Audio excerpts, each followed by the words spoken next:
नमस्कार। हमारे चैनल में आपका स्वागत है। मैं हूं रामचंद्र मौर्य।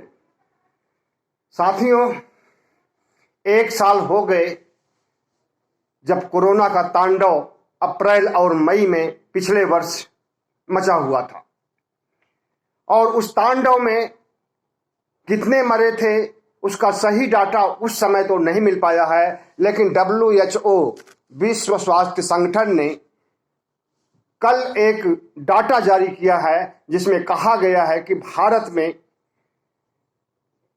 कोविड-19 की वजह से 2019 से लेकर के अब तक 47 लाख से ज्यादा मौतें हुई हैं। साथियों, जब कोरोना काल चल रहा था और पिछले अप्रैल और मई में बड़े पैमाने पर मौतें हो रही थी, तो उस समय जो दृश्य देखने में आ रहा था, नदियों के किनारे, श्मशान में, सड़क पर, सड़क के किनारे, बाग में, खलिहान में, पूरा भारत श्मशान बना हुआ था, क्योंकि श्मशान की कमी पड़ गई थी। और उस समय न्यूयॉर्क टाइम्स ने छापा था कि भारत में 45 लाख से ज्यादा मौतें हुई हैं। लेकिन भारत सरकार ने 2019 से लेकर के अब तक लगभग 5 लाख मौतों का जिक्र किया है, जिसका WHO ने खंडन किया है और कहा है कि 1,50,00,000 मौतें कोरोना की वजह से पूरी दुनिया में हुई हैं। तीसरे नंबर पर भारत, तीसरे नंबर पर नहीं बल्कि जो है दुनिया में जितनी मौतें हुई हैं उसका 1/3 भारत में हुआ है, और भारत नंबर 1 पर है मौतों की वजह से दुनिया में, कोरोना वायरस की वजह से। तो साथियों, देर से खुलासा हुआ लेकिन सही खुलासा हुआ, और इनके सरकारी आंकड़े तो अभी भी 5 लाख ही बता रहे हैं। 2019 से लेकर के 2022 तक के सरकारी आंकड़े 5 लाख के आसपास ही हैं। लेकिन जो वास्तविकता है वह किसी से छिप नहीं सकती है, और WHO,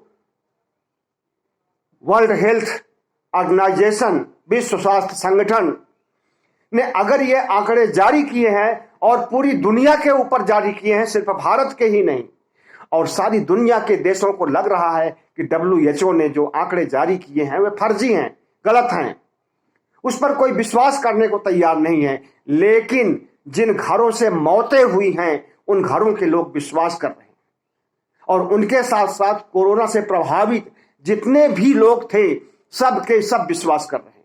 और उस समय का जो मंजर था जब मौतें हो रही थी और लाशें गंगा में, जमुना में, तमाम नदियों में बह रही थी, चील कौवे नोच रहे थे, कुत्ते खा रहे थे, शमशान जल रहे थे, तो वो मंजर अभी भी याद आता है तो रोंगटे खड़े हो जाते हैं। लेकिन जो आंकड़े WHO ने दिए हैं उसका भारत सरकार खंडन कर रही है। भारत में जितनी मौतें हुई हैं उसके सही आंकड़े तो जारी कर नहीं पाई भारत सरकार, छिपा ले गई या छिपाए रहना चाहती थी, लेकिन उसका खुलासा हो गया। न्यूयॉर्क टाइम्स ने उसी समय छाप दिया था कि भारत में 45 लाख से ज्यादा मौतें हुई हैं, लेकिन किसी ने विश्वास नहीं किया था। तो साथियों, दुनिया भर में जो मौतें हुई हैं लगभग 1.5 करोड़ या इससे भी ज्यादा, इसके लिए अगर समय रहते कोरोना से युद्ध स्तर पर निपटने का प्रयास किया जाए और वैक्सीनेशीकरण, टीकाकरण बड़े पैमाने पर किया जाए, 100% टीकाकरण हो, और जो बूस्टर डोज है उसे लिया जाए, तो शायद आगे बचाव हो सकता है। वैसे अभी कल के आंकड़े हैं 3,275 नए मामले कोरोना के आए हैं, मतलब कि कोरोना अभी गया नहीं है, और इससे सावधान रहने की जरूरत है अभी भी। तो साथियों, आपको हम बता दें कि कोरोना को के साथ जीना सीख लीजिए और उससे हमेशा दूरी बनाए रखने के लिए सबसे पहले टीकाकरण, दूसरे नंबर पर मास्क और तीसरे नंबर पर जितना हो सके सामाजिक दूरी बहुत जरूरी है। तो साथियों, जो आंकड़े WHO ने दिए हैं उस पर भारत सरकार उन आंकड़ों पर ही प्रश्न चिन्ह उठा रही है और कह रही है कि जो आंकड़े WHO ने दिए हैं उसका खंडन किया और कह रही है कि आंकड़े इकट्ठा करने का इस्तेमाल किए गए तरीके और मॉडल संदेहों के घेरे में है। भारत सरकार जो मॉडल और जो तरीके अपनाती है वो संदेहों से परे होते हैं 5 लाख बताने के लिए, और जो वास्तविकता का आईना दिखा रही है रिपोर्ट वो संदेहों से परे हैं। तो साथियों, इस्तेमाल तरीके और संदेहों के घेरे की बात पर नहीं जाइए, बल्कि ये मोदी सरकार की बचाव की नीति है और इससे भारत एक फिसड्डी देश न साबित हो सके। हेल्थ इंफ्रास्ट्रक्चर को के लिए जिम्मेदार न ठहराया जाए कि हेल्थ इंफ्रास्ट्रक्चर यहाँ का बहुत कमजोर था, बहुत लचीला था, इसलिए ऐसी मौतें हुई हैं। और वास्तव में हेल्थ इंफ्रास्ट्रक्चर भारत का शायद दुनिया के सबसे बड़े देश जितने हैं उनके अपेक्षा यहाँ का हेल्थ इंफ्रास्ट्रक्चर कमजोर है। और हेल्थ इंफ्रास्ट्रक्चर अगर मजबूत होता और अस्पतालें पर्याप्त मात्रा में होती, बेड होते, वेंटिलेटर होते, ICU होता, तो शायद इतनी मौतें नहीं होती जितने आंकड़े जारी किए हैं WHO ने। तो राहुल गांधी ने मोदी सरकार को घेरा है और कहा है कि मोदी सरकार ने जो 4.8 लाख के आंकड़े जारी किए हैं, 4,08,000 भारत सरकार की ओर से आंकड़े हैं। वैसे 5 लाख के ऊपर बताया गया है, लेकिन 5 लाख के ऊपर जितना आंकड़ा बताया गया है उसमें हर तरह की मौतों को जोड़ा गया है। और जो सरकार ने बताया है कि कोविड-19 से 4.8 लाख मौतें हुई हैं। तो राहुल गांधी ने उसी को ट्वीट किया है कि कहां एक तरफ 4.8 लाख और कहां दूसरी तरफ 47 लाख। कितना बड़ा अंतर, 10 गुना का अंतर। और इतना बड़ा झूठ अगर भारतीय जनता पार्टी बोल करके देश को गुमराह कर रही है तो वो बचाव की मुद्रा में है। विज्ञान झूठ नहीं बोलता है, तकनीक झूठ नहीं बोलती है, और WHO के पास तो नई नई तकनीकें हैं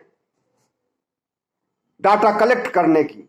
और अगर उसने डाटा कलेक्ट किया है और सच्चाई का आईना दिखाया है तो इस पर भारत सरकार को ईमानदारी से स्वीकार कर लेना चाहिए। विपक्ष हमलावर है, लेकिन भारतीय जनता पार्टी और उसकी IT सेल और उसके प्रवक्ता जिस तरह से दुष्प्रचार कर रहे हैं, विपक्ष को गालियां दे रहे हैं, WHO को गालियां दे रहे हैं, अमेरिका को गालियां दे रहे हैं, इससे इनकी झुंझलाहट और इनके अंदर जो अपराध बोध की क्षमता है वो उजागर होती है। अपराधी मानसिकता के लोग, भारतीय जनता पार्टी वाले ये मानने को तैयार ही नहीं है कि कोविड-19 से इतनी मौतें भारत में हुई हैं।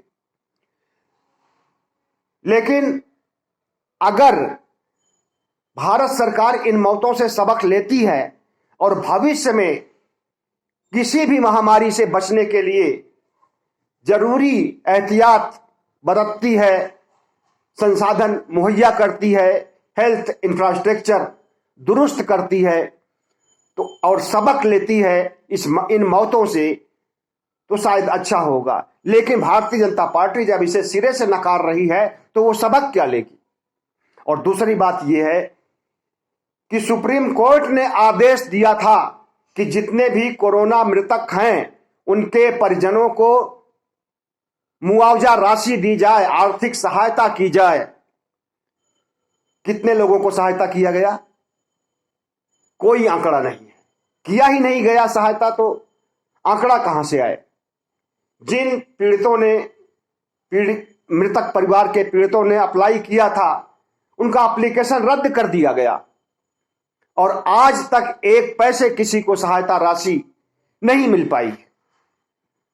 तो साथियों, ये है भारत सरकार की कल्याणकारी सरकार, भारत सरकार कल्याणकारी सरकार, उसकी कल्याणकारी योजनाएं जो कि सच का आईना दिखाने पर दुबक जाती है या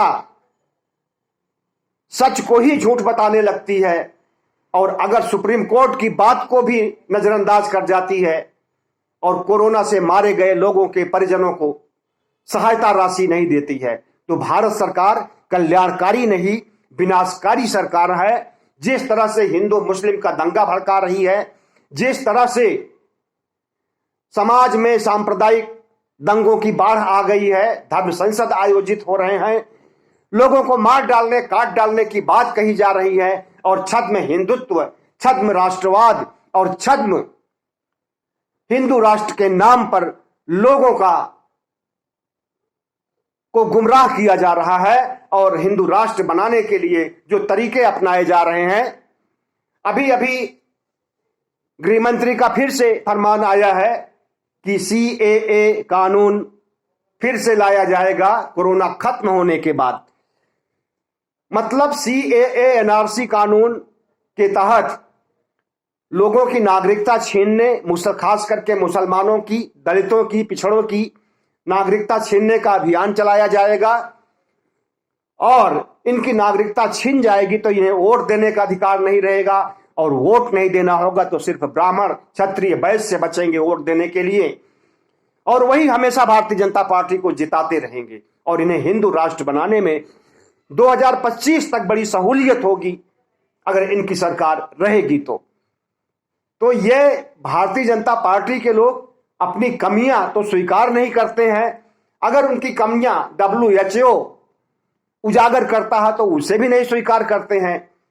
दुनिया देख रहा है मोदी के इस अपराध भाव को और मोदी की इस आपराधिक चरित्र को और मोदी के इस कुटिल रामराज को। तो साथियों, भारत सरकार आपकी रक्षा नहीं करने वाली है, आपको मुआवजा सहायता राशि नहीं देने वाली है क्योंकि उसकी कंगाल हो गई है आर्थिक स्थिति, जर्जर हो गई है आर्थिक स्थिति।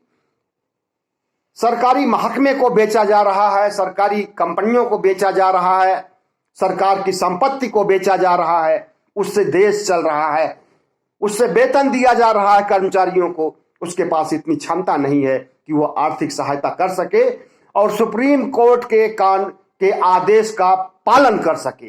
जो सरकार सुप्रीम कोर्ट को ठेंगा दिखा सकती है, जो सरकार WHO को ठेंगा दिखा सकती है, वो आपके हित को देखेगी या अपने हित को साधेगी।